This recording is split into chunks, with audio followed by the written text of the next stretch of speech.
Akibat tidak menyimak secara seksama, Presiden Jokowi dan Ganjar keliru memaknai pernyataan Anies Baswedan soal PSN. Ikuti ulasannya di saluran ini Jashkort, bersama Jalal Abu Shirin.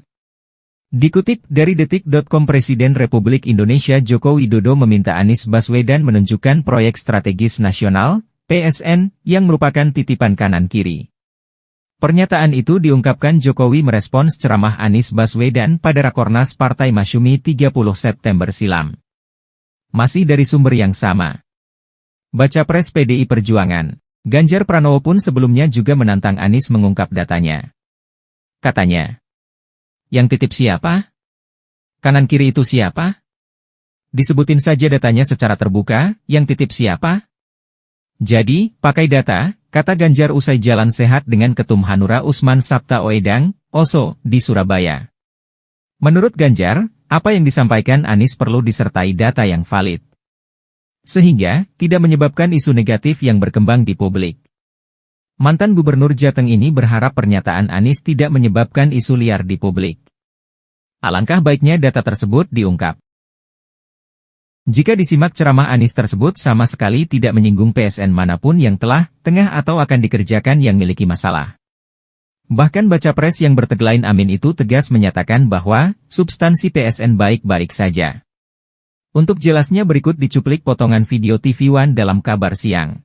Kita sering saksikan kebijakan-kebijakan yang tanpa governance yang benar, dia muncul. Saya beri contoh. Suatu ketika saya ditanya tentang PSN, program strategis nasional.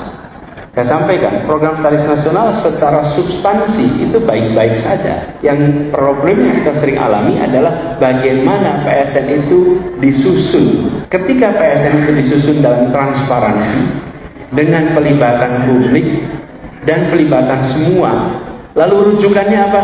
Rujukannya ada RPJP, Rencana Pembangunan Jangka Panjang. Turunannya Rencana Pembangunan Jangka Menengah. Turunannya kemudian Program Strategis Nasional, merujuk ke sana. Tapi kalau itu tidak dikendalikan dengan baik, PSN ini kemudian menjadi titipan dari kanan kiri yang masuk tanpa kita ketahui bagaimana proses itu disusun. Kenapa itu dibuat? Supaya mempercepat berbagai macam program yang sesuai dengan RPJP, yang sesuai dengan RPJMN. Itulah sebabnya dijadikan fast track. Tapi kalau fast track ini tanpa ada proses tata kelola yang benar, maka dia menjadi titipan kanan kiri. Dan ketika titipan kanan kiri, konsekuensinya dirasakan oleh masyarakat. Ini mesti kita kembali perlu luruskan.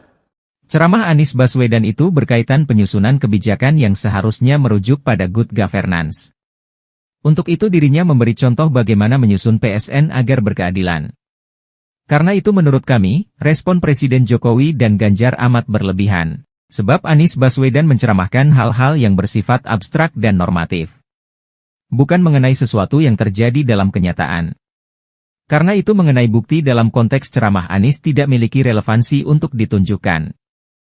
Jika mereka merasa gerah terhadap ceramah Anies, maka kedua petugas partai itu wajib mengajukan bukti bahwa PSN dibangun sudah berdasarkan tata kelola pemerintahan yang baik. Timbul pertanyaan, bagaimana dengan PSN yang akan dikerjakan di Rempang? Sudahkah disusun berdasarkan prinsip good governance?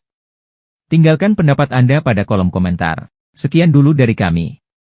Semoga jadi hal yang bersifat informatif. Salam.